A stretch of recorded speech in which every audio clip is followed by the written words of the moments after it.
I'm gonna be more famous than Elvis Presley, Whitney, and Beyonce. Jesus Christ. What are your ambitions, honestly? World domination.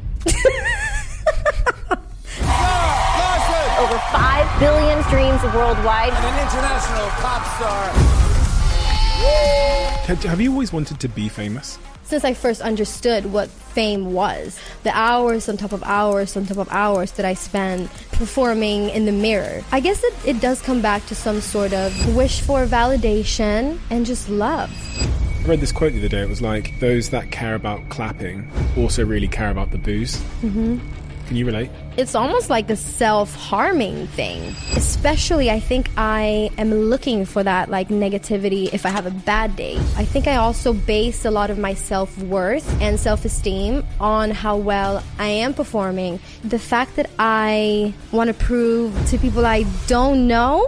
It's a bit up, isn't it? Yeah. Whose opinion could hurt you the most? Ooh. You've had some controversial tweets, right? Yeah. I'm not even trying. I am that person. Take me to jail. I'm gonna be disrespectful every time. That 20-second video of like my silly opinion became like national news for like a week. Did you like that?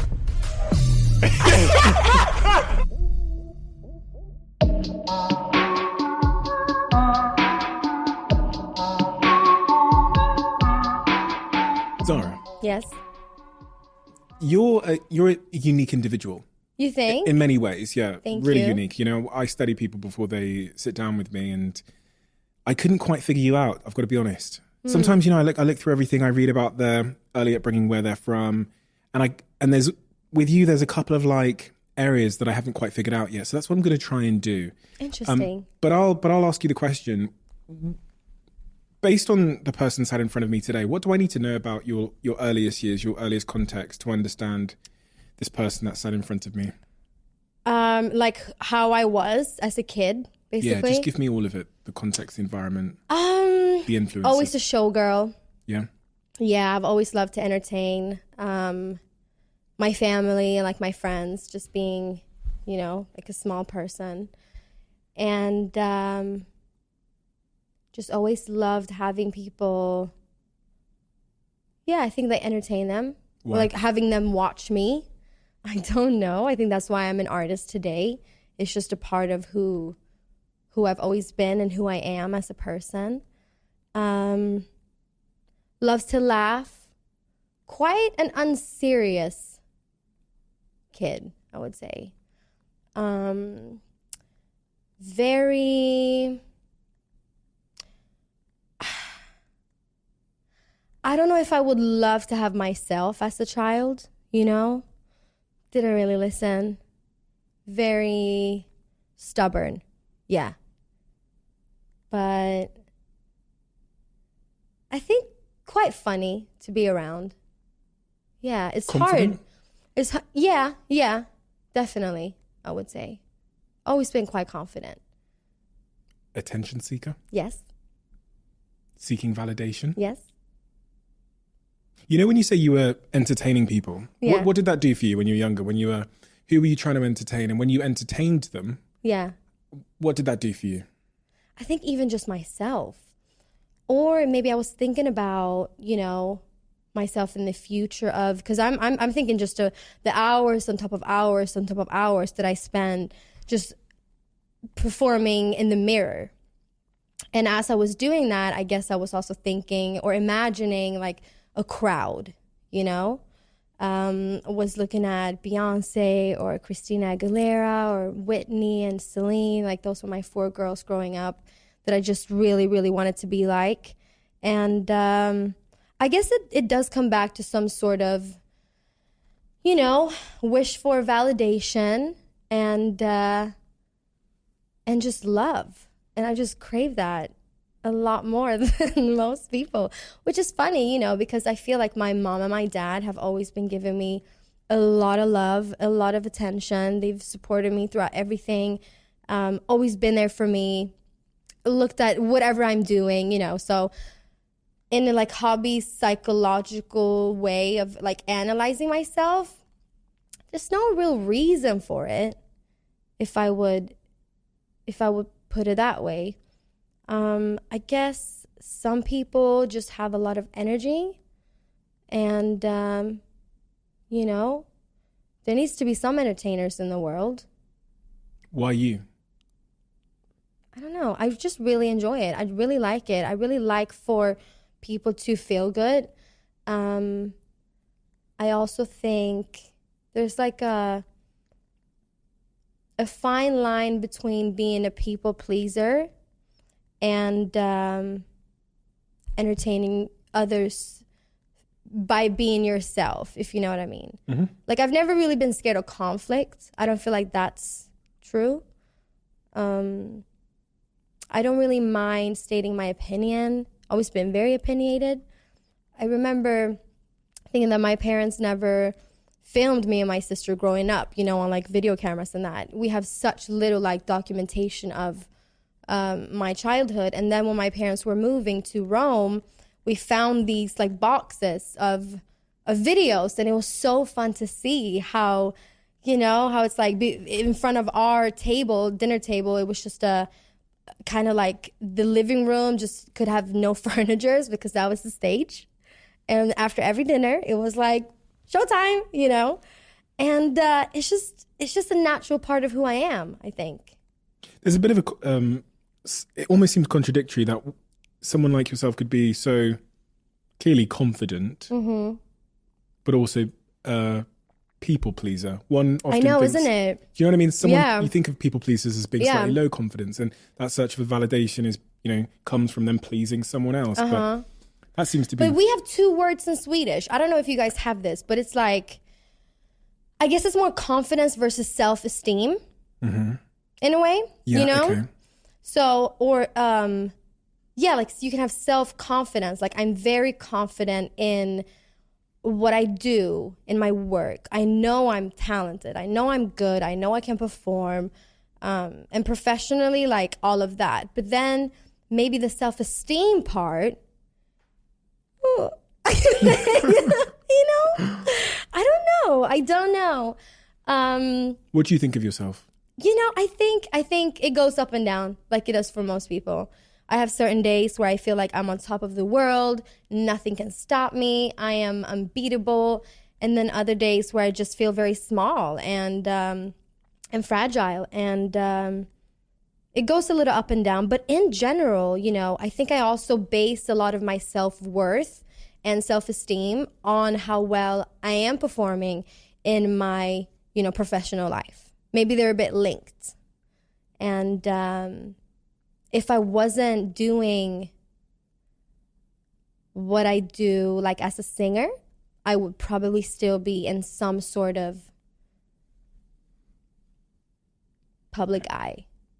Maybe acting, or maybe just having a podcast. Or, I don't know, like something to entertain people still. Or like connect with people. I think you'd be a great co-host. Co-host? Oh, amazing, yeah. I don't think you'd settle for being a co-host, would you? Yeah, I'm like I want my show. You want your own show, yeah. Okay, well, fine, whatever. Yeah. When I was reading through everything about your earliest years, I was almost looking for some incident or something that had caused this desire for validation, and I just couldn't find it. Your parents seem lovely. Yeah. Seems like you grew up in a great home. But Yeah, it is funny, isn't it? have you always wanted to be famous? Yeah. Since what age? Actually, I think since I first understood what fame was. I mean, I always said, like, I'm going to be more famous than Elvis Presley. Jesus Christ. I know, right? That's a high expectation. Yeah, like, I know. And actually now when I'm older, I don't think anybody wants to be as famous as Elvis Presley or more famous. Like, it definitely, I obviously haven't reached that point in my life, but I do think it is also a form of prison. Like, you can't actually really go out and meet people and like connect with people because they already have a version of who you are in their head. Like, you're never meeting someone for the first time, you know? And how you like manage, just go through life. I also hate being like misunderstood, and I hate when people, funny enough, like have, you know, opinions about me that really isn't connecting with the person that I am, but they would never know that because they don't know me. And just having, I think the older I get, the more I realize like there's also a lot of things that are happening when you're as famous as Elvis Presley that isn't very nice, you know? How are you misunderstood? Just like it's not all glitter and glamour. It's not all like playing for a sold out arena or stadium and then going and like putting on a nice outfit and then you go and like do a red carpet. Like there's other things behind that might not seem as fun. Like not being able to have a private life, just to start there, you know? Or somebody always having opinions about your private life. Because also, you know, especially in this time, like back in the days, at least there were no social media or anything like that. And these times I feel like we have this parasocial relationship with followers where they feel like they would know who you are because they follow you on like TikTok or Instagram or Twitter, where you write your opinions about stuff or just like, I had a great bacon sandwich for breakfast, or like personal stuff, you know. You would never hear Whitney Houston be like, post a selfie, you know?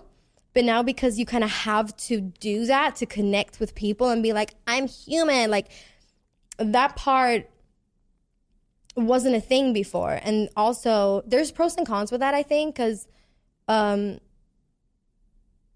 think there is a really nice part in being relatable and like connecting with your audience and having that sort of relationship. But there's also something really sexy about like the artists back in the days that were untouchable. That's why they were superstars. You couldn't get on their level. Like you couldn't like hop on their live and be like, I love you. You like your makeup looks great. Like you couldn't do that.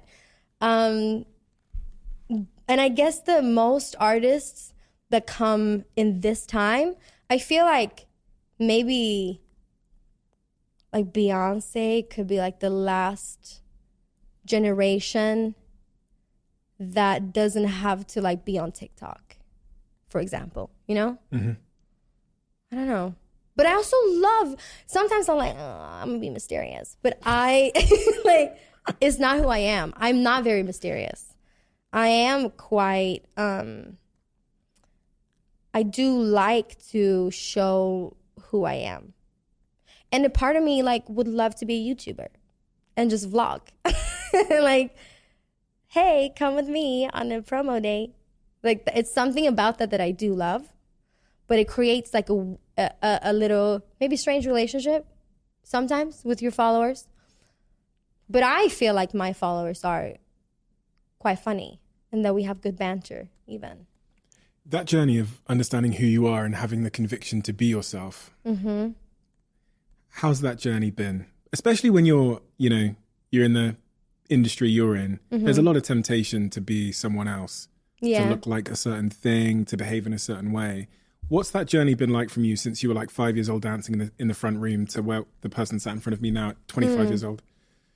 Journey of like being authentically who you are. And I don't know. I think, life is like a chain of events, or you do get inspired by, or just like influenced by a lot of stuff, just living your life. You don't have to be in the public eye or like in front of a camera at all. Obviously, you're going to be influenced by the people you meet and what you see, and just how you can even see how like just the lingo of people, just sorry for speaking about TikTok so much, but just like how people are talking, the words they're using that might come from a certain group of people at first, but then they bring it online and it becomes like saturated. And then all of a sudden, everybody starts speaking like that and everybody starts wearing the same thing and everybody starts like all of that. So like, I think I am struggling. Have you ever lost yourself in that? No, but I don't feel like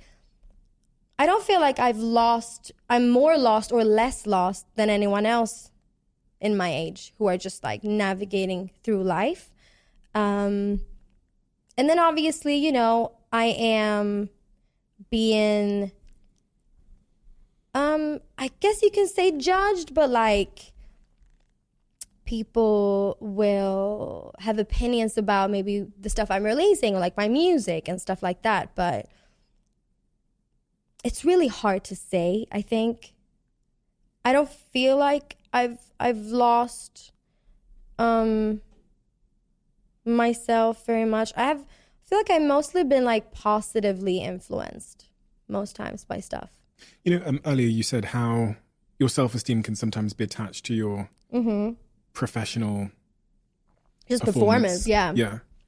That's a dangerous game to play. I know. You know? Because if it's like being on a roller coaster where you know, because life is going to go up and down. And if your self-esteem goes up and down with your like hits or your like records or your streams. Yeah. That's not, you know. No, it's not a good thing.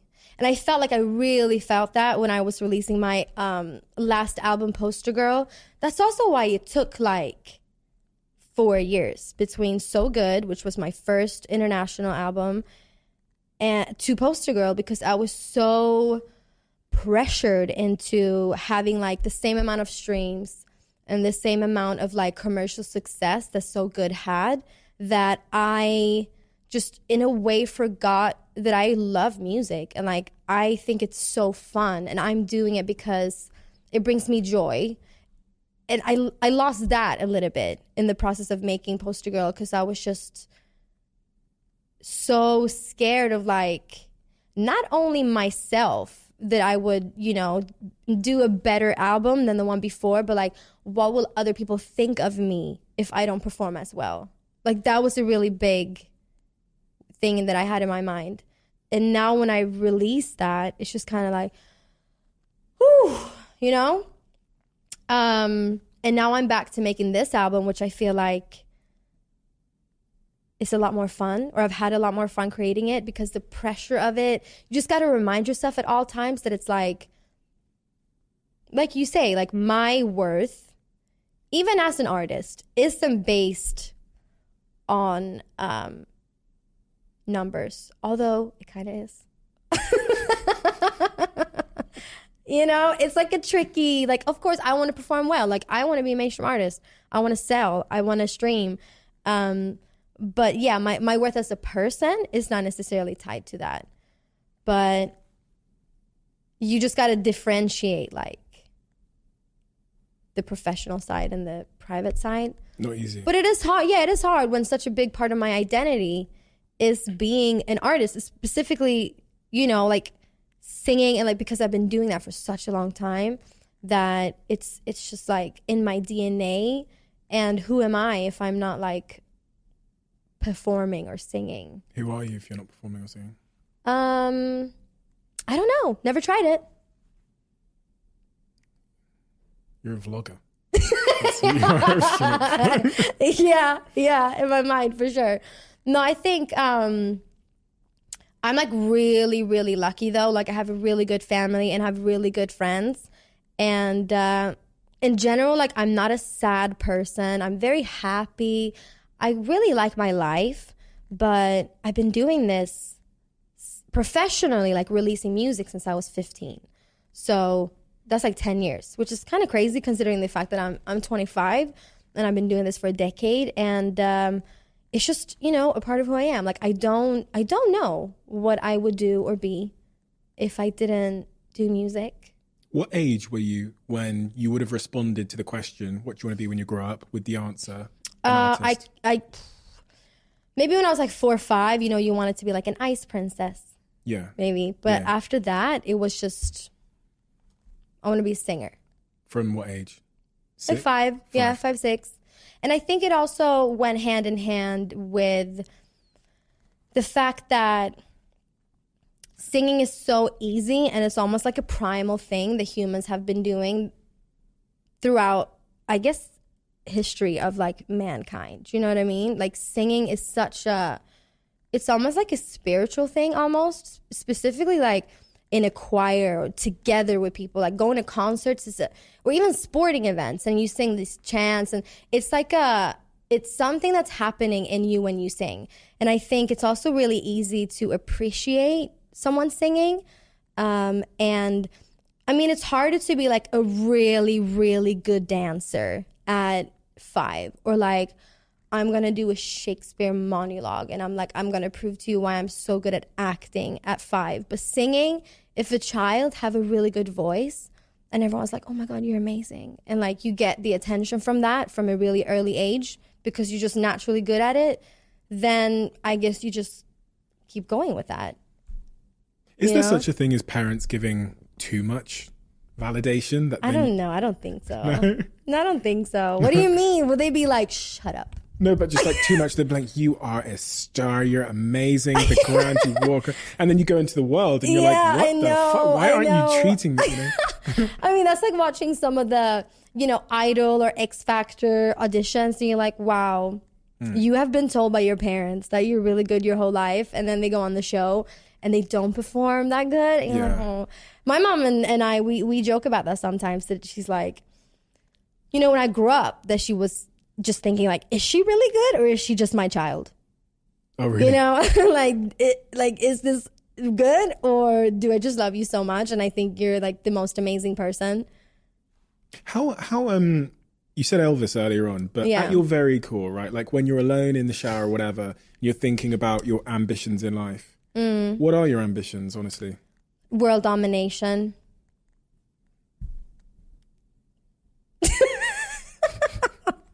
No, I want like a number one. I want like number one album. I want like you know what my main goal is? Stadium tour. Yep. You already know it. You read about it. Yeah.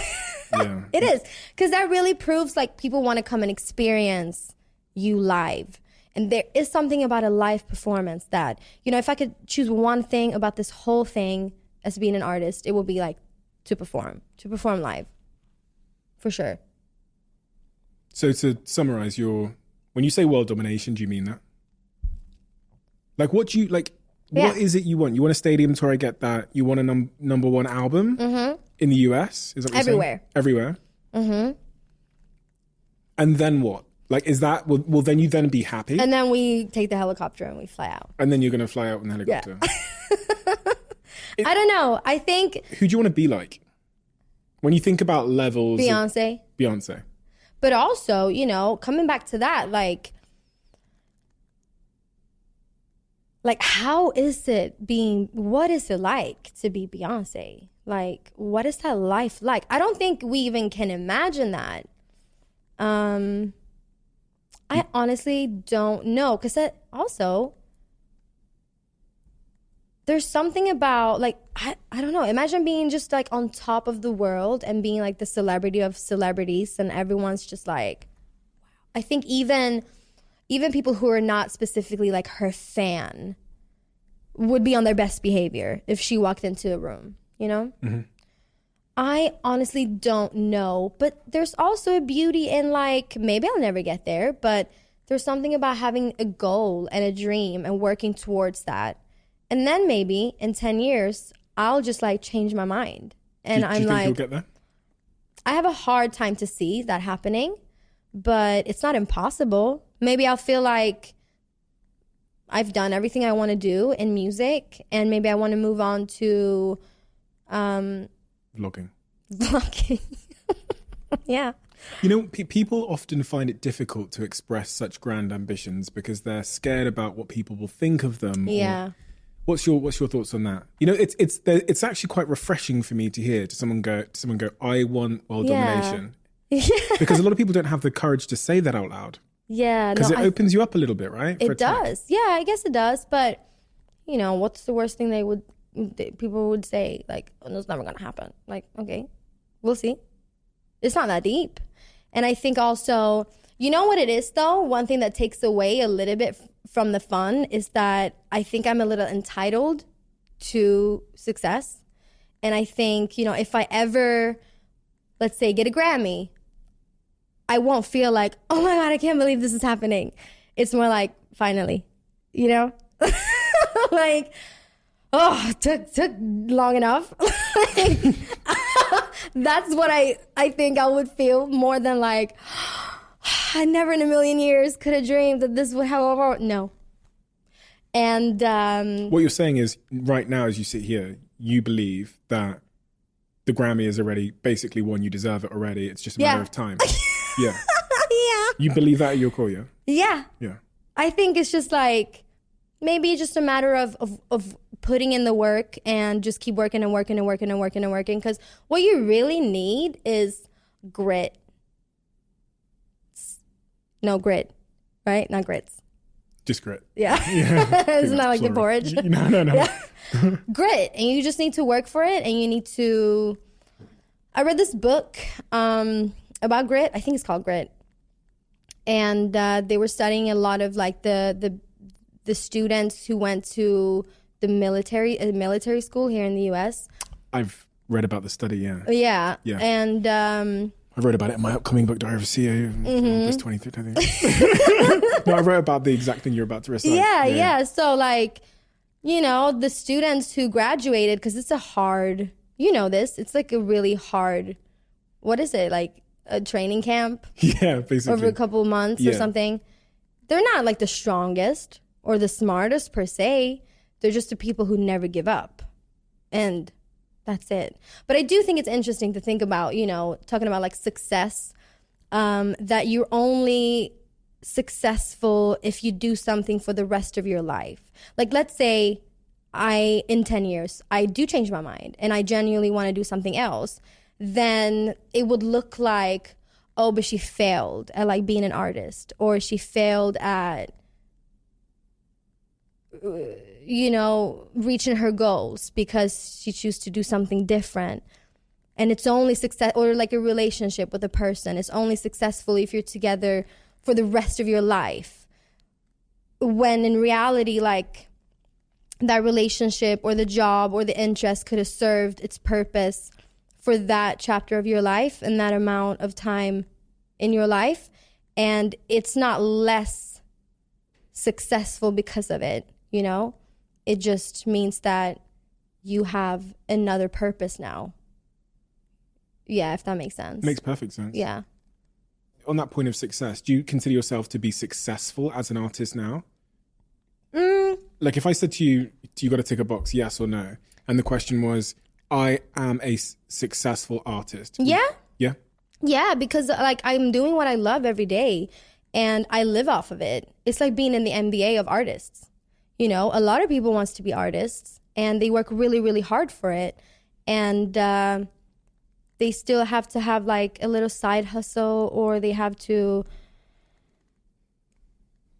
I don't know, just do whatever to make ends meet, because their real passion in life is not like sustaining them enough to be able to like pay rent and that. So in that sense, I feel like I am successful. There's just obviously levels to it, but in general, like I consider myself extremely lucky, and I am very thankful for and like happy about where I am. It's just a long way to go to feel like, oh, I made it. I don't feel like I've made it.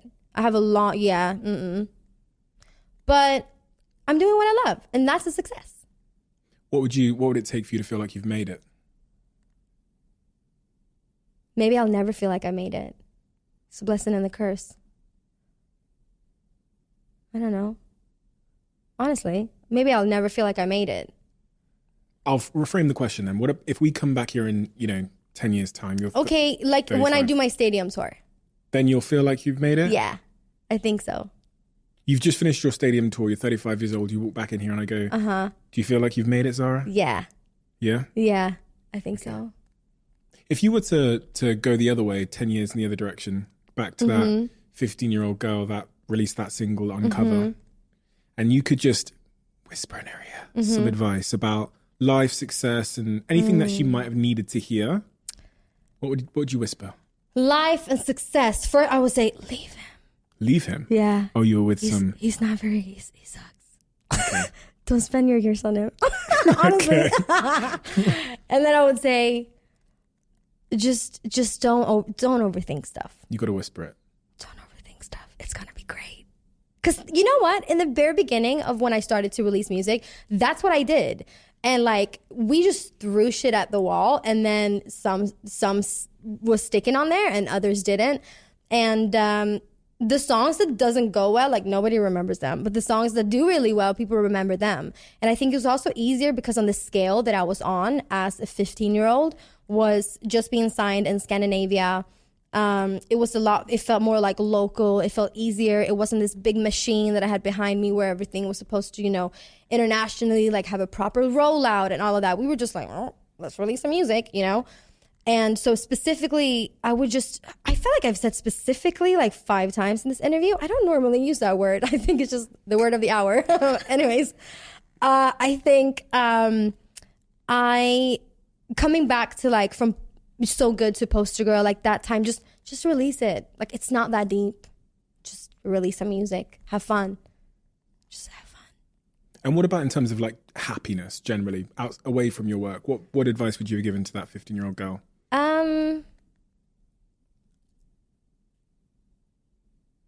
Just keep doing you. You're doing great.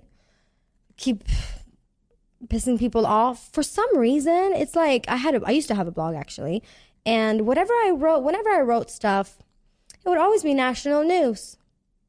Like I just said the other day, like we should talk more in the cinema. And what do you think about that? We should talk more in the cinema. Just like react more, like talk more. I don't think that's the place for that. Okay, that's what most people thought. Yeah. Because you can't watch something. But you can whisper. I'm not, okay, so in my video that I did like a little 20-minute video, no, 20-second.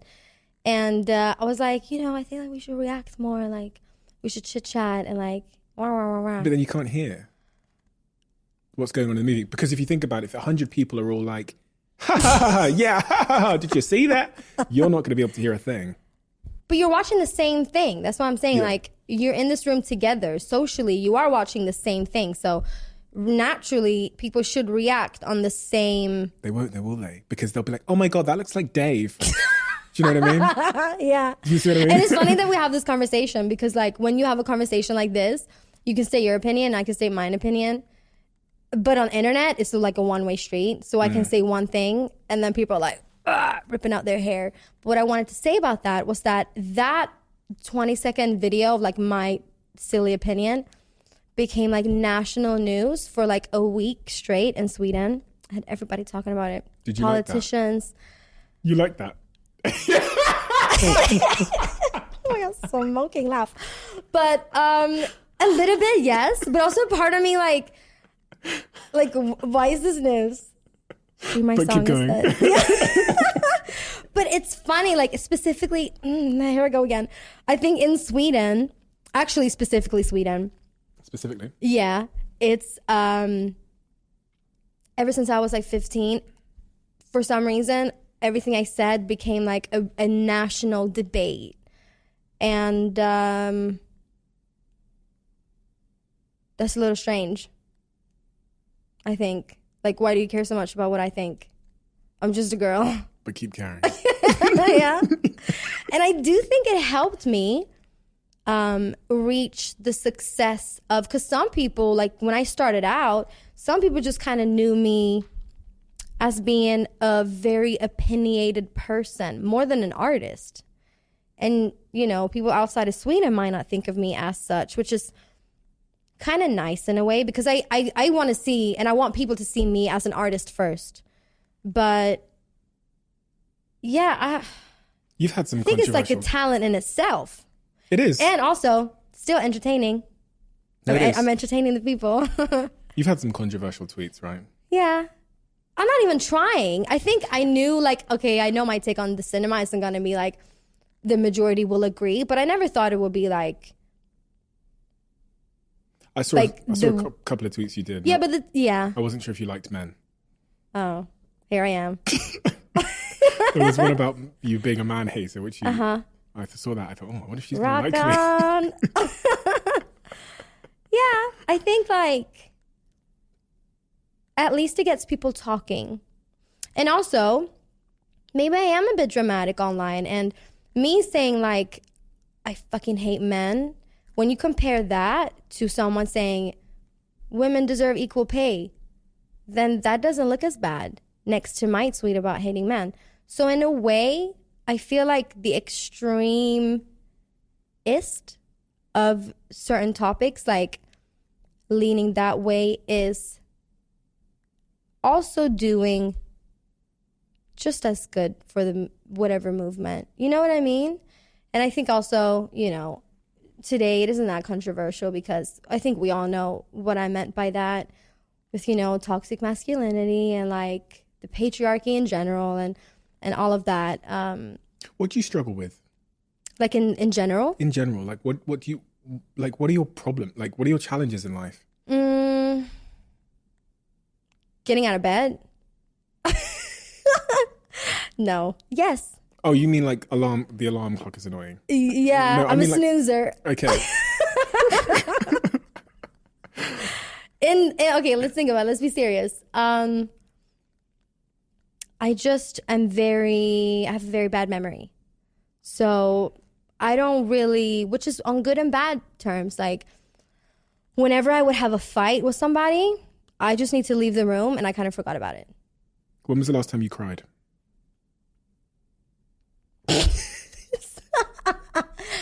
I cried on the way to, it was like maybe a week ago. I cry every day, but just like a soft cry, you know? Just like you see something about maybe no, I'm saying like a proper cry. Like, you know? Yeah, this is weird. So I was listening to Goodbye My Lover by James Blake and I was imagining my boyfriend dying. You were imagining? You're like, how sad is that? How did he die in this imagine? Maybe cancer or something. Like a car crash. Like something maybe sudden. And that made you cry? It made me cry really, really, really bad. I also was like 3 edibles in. But I was on the airplane and I've heard that you cry easier on airplanes. But in like a cry out of like a real cry that has something to do with real life, not me imagining tragedies. No, you know what? If I cry a real cry, it would probably be about imagining someone in my close circle.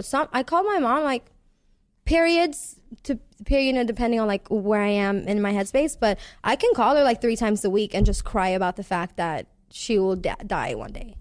I was reading through some things about this. You have an interesting relationship with the concept of death. I do. You do, don't you? I don't know. I read that you were scared of death. Yeah, aren't we all? No. Okay. I don't know if I'm scared of dying myself, but I'm very, very scared of the day where somebody that I love dies.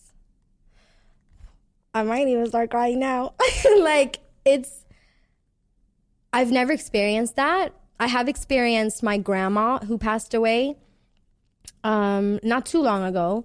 But weirdly enough, like I felt like it was going to happen. I kind of knew it. When we spoke on the phone for the last time, I just knew like this is the last time I'm speaking to her. And I could just hear like she's just done. She was 90, you know, she lived a long life. And it was like a running joke in our family. Like, is she going to make it to Christmas for like the past 5 years? But someone... Yeah, I think that's my biggest nightmare, for that to happen. Knock on wood. You know, when you're getting so much public feedback and you are someone that, you know, cares about validation, often the people that care about, I read this quote the other day, it was like, those that care about clapping also really care about the boos. Mm-hmm. Can you relate? Yeah. I wish I didn't, but it's the truth. Like, I really do. If you open the door to caring what the external world thinks, you're opening it up to both criticism and approval. Yeah. Anxiety can't be that far away. No. And I can try to tell myself, like, oh, I'm fine. But I think, you know, I work fine with it. But then sometimes I do wake up, you know, in the morning and I'm just like, oh my God. What do people say about me? Yeah. And then like I have to check my mentions on Twitter and I'm like, okay, it's fine. Like it's chill, it's cool. I have this, it comes and it goes. It's not always like that. But I would say I care, of course, like you say, if you want to read and hear the good things, even if you don't want to read the bad things, you see them as well. And it's almost like the self-harming thing, you know? It really is. Like, especially I think I am looking for that, like, negativity if I have a bad day just for my insecurities to like be confirmed. Like, see, I told you suck. You know, it's weird. And then you want to read 100 good ones to like, no, I think I'm good. Like, I think I'm a good person, and like, I think I'm talented. And then once you've read those 100, you know, comments or whatever, then you're back to like, right, but where's the bad one? Because this can't be real. And then you're like, there it is. See, I know. And then and it's just like a vicious cycle. And it's really toxic. And I think I do that a lot more when I feel low. If I feel good about myself, then I don't really care because I know I'm good. But then when you're like having a bad day, that's when you get sucked into that, I think, to toxicity. Do you care what people say? I think everybody cares. I know. 100% they do. I think as I've got older, I've just put things in place to just keep myself out of the way. And, you know. Because what you just hit me like, what you want is not to be like, oh, I go in and I read my mentions or quotes or whatever and comments, and I look at them and I don't care. You want to get to a point where it's like, I don't look at my comments or my mentions because I truly don't care, you know? That's where I'm at. Yeah. Which is like, so I look at comments on YouTube. Yeah. I don't go near TikTok. I don't go near Twitter. My Twitter mentions are all off, so I can't see anything anyway. Great. I look on LinkedIn. Have you ever sometimes. typed in your name? I don't do that anymore. Yeah. Nope. Yeah. I don't Google my name. I don't none of that But shit. it's also like, I genuinely do not. yeah. Ever. But it's like they say, you know, you can take criticism or whatever from people in the arena. Yeah. But people who are watching you on the stands, like, they're not even in the playing field. So why would your opinion about something that you have no experience with or knowledge in really matter? Whose opinion could hurt you the most? Ooh.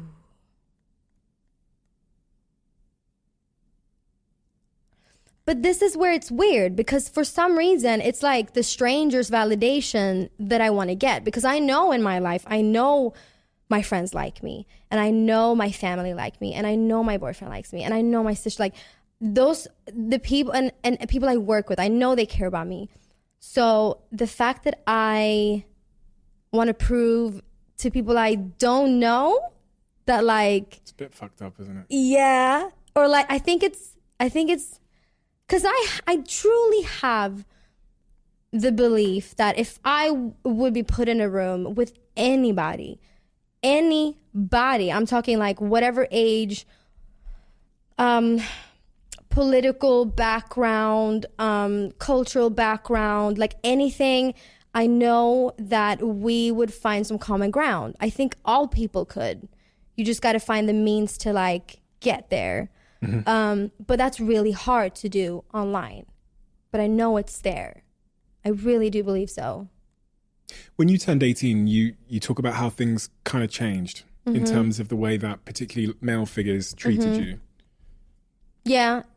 I think specifically like one person, but I don't know. You've always heard those stories, and then you like experience it, and it's just like, wow, this is real life. Like, it's actually Experience. Yeah. Sorry? Experience what? You know, just like advances or comments and invitations where, like, it's also really strange that being 18 is not really being grown in a way. And it's really creepy that it took for me to turn 18 for them to just switch up like this, right? Because what you really wanted was just for me to be legally available. You know, like what you're saying is that if it would have been 16 or 17, you would have done the same thing, basically. So just like that turning, we're like, oh, hold up now.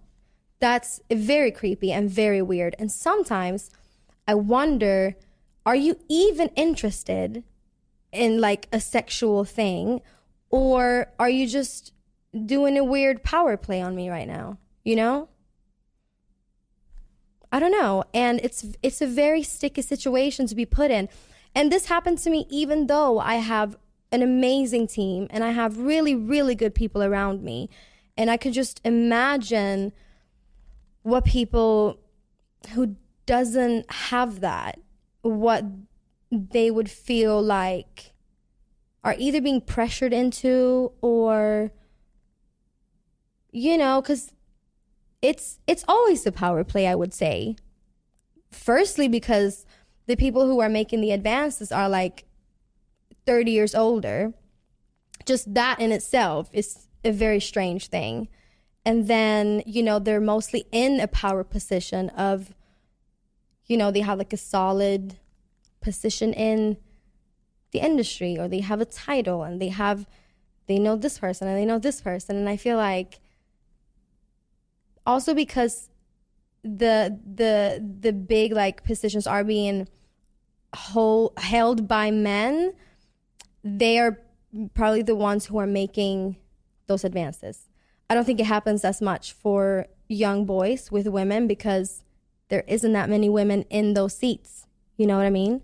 Maybe it could have happened if it was like women in those positions, but I feel like it's a non-problem because it doesn't exist like that many women on top, you know? At 18, did you know what that was? Yeah. Yeah. Or what do you mean? Did you, you know, because when someone makes an advance, they can do it in a very clear way, or they can do it subtly or whatever, and it's sometimes hard to understand. No, I think they also want to make sure you know. Oh, really? You know? Yeah, for sure. It's showbiz, baby. No, but honestly, it is very strange. And I think because, and this is, you know, pre-Me Too and all of that, and I think a lot of people are a bit more careful with how they're acting and what they're saying, and they're just simply not in those positions anymore because a lot of people got fired, you know? Yeah. Have things changed? I think so. Yeah. I mean, you know what? I also surround myself with a lot of women, and yeah, I feel like I think I just kind of recently started to go to the studio without having somebody there with me, and they didn't necessarily they weren't in the room with me, so to say, but they were sitting in like the green room area, or I had like my manager, or I had a day-to-day with me who would always be close and near. But now I feel like I know I've done the speed dating enough in like the studios to know who I like to work with, who I trust, who I feel good around with. But now I'm like 25, so I go around by myself. But for a very long time, I used to have either that or my mom would always be there. So I felt like I was still protected, and still those things can happen. So, you know, like I said, I can only imagine what it feels like for young girls who are just like starting out, who wants to have a shot. And it's just so easy to be taken advantage of. There's going to be a lot of young kids looking up to you, watching this now, listening to you. Mm-hmm.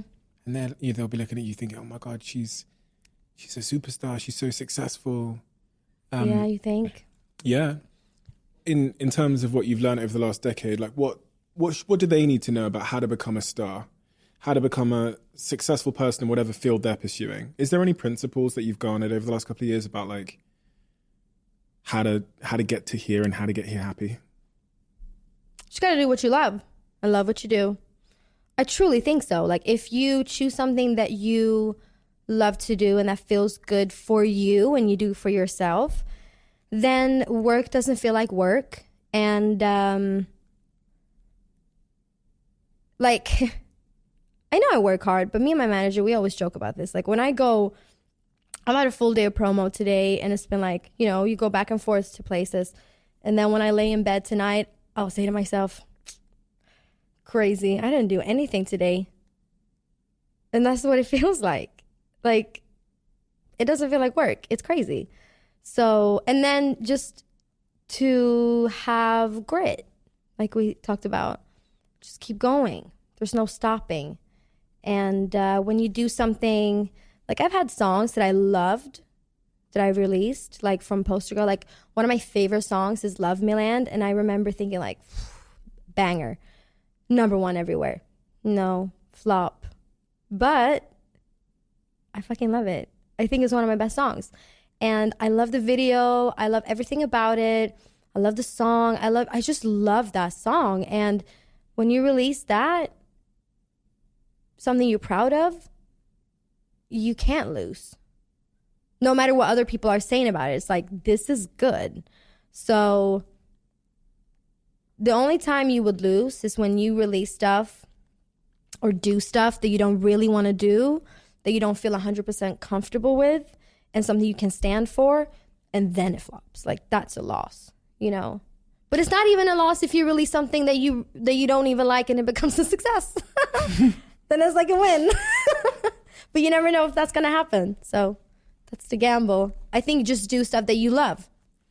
I read this quote and it said that Zara sometimes questions whether she really wants to be a performer or just because she's been telling herself that she wanted to do it since she was a kid. Yeah. That seems to sit in contradiction to the person I feel like I've met today that was very clear that she wanted to always be a performer. Well, I think I just don't know anything different. So sometimes it's like, what if I would have even more fun, like Vlogging. editing movies, vlogging. What if? I guess we'll never know. I don't know. Or maybe we will in 10 years. But it's almost a part of my DNA at this point. And I do question, like, have I just put myself in a box since I was a little kid because I was just happened to be good at singing from a very early age, and that just naturally became my, way in life. But then, I go on stage and I just feel so happy. It really does bring me joy. What is that girl called? When she's like picking up an item of clothing and she's like, does this spark joy? Have you seen her? I'm so surprised you'd expect me to know. Like, you think I'm the guy? What's her name? Marie Kondo. No idea. So, every item in your life is supposed to bring you joy. And everything you do is supposed to spark joy. So that's how I feel with my music. It's like, does this spark joy? Yes, it does. You've got an album coming out, haven't you? Yeah. Does this spark joy? Yes, it does. Does your new album spark joy? Yes. It does? Mm-hmm. Tell me about this new album. It's super fun. It's I feel like it's a lot more dynamic than Poster Girl, and it has some ups and it has some downs. And it was really fun making it. I felt like we did it over a period of time with like a small bubble, like a group of people that just became, you just get to know each other really well, I think. And then from that, instead of having to do these speed dating like sessions, you build something over a longer period of time, and you get to like try out different things and see what works and what doesn't work. And then at the end of it, you have an amazing collection of songs. So you could just be like, that song, that song, that song, that song. How do you know, like, where do you get the conviction from to pick those songs? Because there's going to be a lot of other forces saying, Zara, no, that song. Like, the creative conviction. Yeah, that's true. I do trust the people I have around me, and I really trust my instincts. Like, I think I have a good ear. I really do think sometimes when you listen to a song, it's like why you add a song to your playlist. You hear a song, you're like, wow, that's really good. Add. And it doesn't have to be harder than that. You don't have to like overthink and analyze. What have you learned about that though? Because, I've read about Uncover. Uh-huh. Right. That was a good example of you following your own creative conviction, right? Totally. And that happened to a lot of songs. Like, nobody wanted to really release Lush Life. In America, they were like, boo, boo, which happens to be one of my biggest songs today. Never Forget You wasn't that exciting. They didn't really like that one. And like, also, other songs, I remember being a little unsure of Symphony. I was like, I don't know, will that pop off? Like, I don't know, should I have it on my... And that also became one of my biggest songs. So I think it goes both ways. But when I really like something, I really like it. And I think you just got to believe in yourself and in your taste. Because if I would just do stuff that I didn't really like, or do stuff that I didn't like as good as something else, then might as well have somebody else do it, I guess, at the end of the day. Because I still want to do what I think is good. I want it to be me.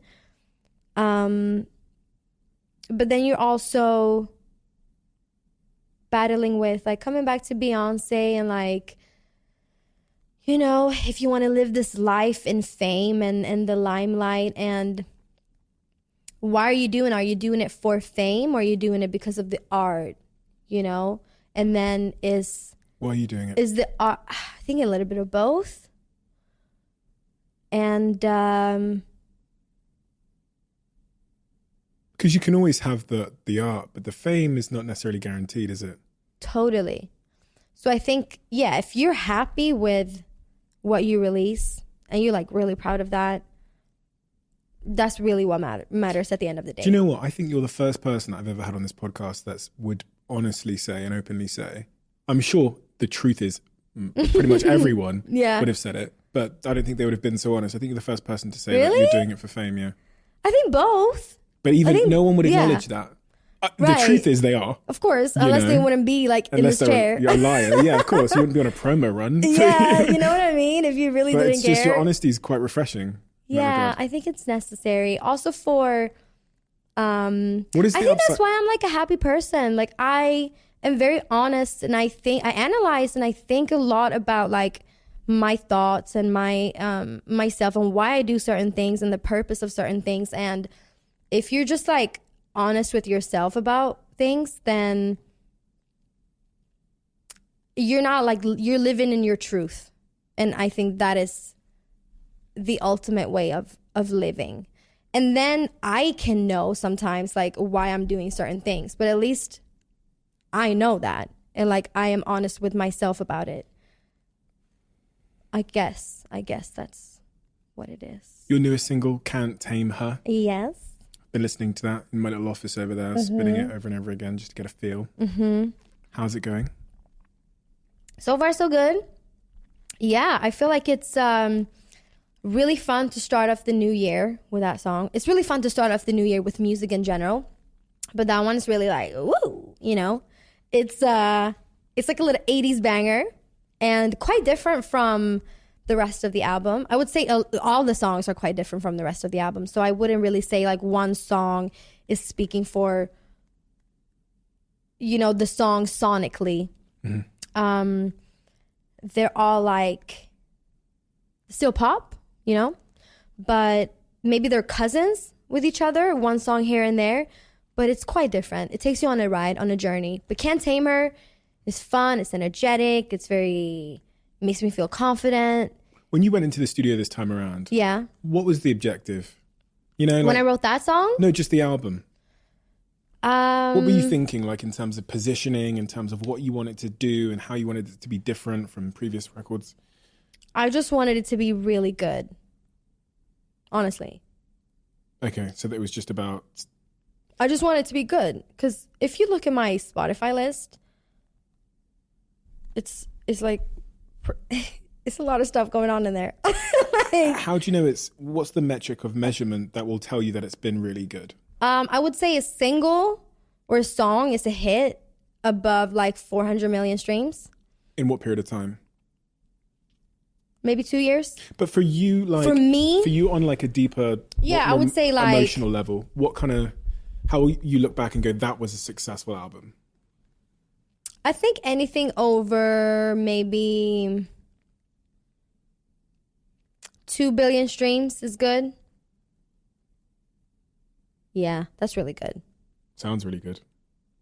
I think that's good. 2 billion streams is great. And yeah, everything above that. We sit here in 10 years' time and you've been successful. I kind of know what the answer is, stadium tour. On the other foot, we sit here in 10 years' time And you've been unsuccessful in your own characterization of what success is. Yeah. Maybe I'll just like redefine it. What does that mean? What would that look like though? What would have made you be unsuccessful in terms of what wouldn't you have done? Well, you know, I think it's just how you value, like what you think success is. Because success could also just be like being happy. And it could be like having a family. What is it for you? And well, I think it will change over the years. Right now, it is to do really well in music and to just make sure everyone around me is happy and that I'm happy. But in 10 years, obviously, stadium tour, maybe I would love to make a couple of movies. This is the stadium tour album? Mm-hmm. Maybe. I'll celebrate like 20 years as an artist. There's something a little lame to celebrate like 20 years as like even to celebrate like 10 years as an artist, like have a 10 years as an artist concert, or like celebrate 20 years as an art. I don't know. Something about that I don't like. But I is that because it means you're getting older? Or? Maybe. Maybe actually. How do you feel about getting older? I think I'm a little scared, but in general, to age, I think it's a beautiful thing. And I actually think being like 30 plus, 40, for some reason, I don't think I'll be my happiest at like 40 or 50. To just really be in tune with myself, know where I'm going in life, know where I've been, be even like, I'll read no comments at 40. I don't believe you. We'll see. We'll be like living in the metaverse with a headset right. on, so you'll be in the comments section. That's true. I'll be forever young in the metaverse. Triggering people with your tweets and stuff. Yeah. Trying to get international papers and stuff. Right. We have a closing tradition on this podcast where the last guest leaves a question for the next guest. Ooh. Not knowing who they're leaving it for. This person has particularly bad handwriting. Oh, that could be me. We'll find out. What's the one thing that gives you the most healthy pleasure in life, and how can you commit to that? doing more of it? I have to say something. Laughing, isn't it? Yeah? Yeah. That gives you the most pleasure? I think so. You know, I could really see you having like a vlog. Yeah? Yeah. You got a great personality. Thanks. Yeah, I think laughter, it's an old saying, isn't it? It's the best medicine. I think it's important. I think laughing. You can do it with everybody. I think so. And then you can like masturbate a lot, you know? Laughing and masturbating. At the same time. Yeah. Something weird about that. But that's great. Zara, thank you so much. A pleasure to meet you. Thank you so much for having me. I can't wait to hear your new music. When is it going to be out? You haven't told anybody yet. This year. Mm-hmm.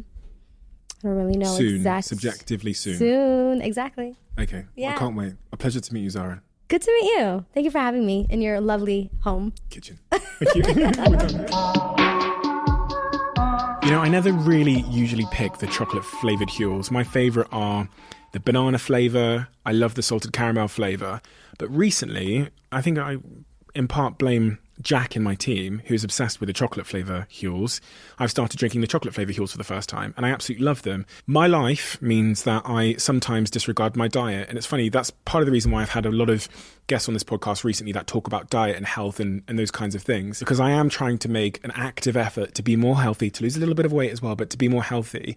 And the role that Huel plays in my life is it means that in those moments where sometimes I might reach for, you know, junk foods, having an option that is nutritionally complete, that is high in fiber, that is incredibly high in protein, that has all the vitamins and minerals that my body needs, within arm's reach, that I can consume on the go, is where Huel has been a game changer for me.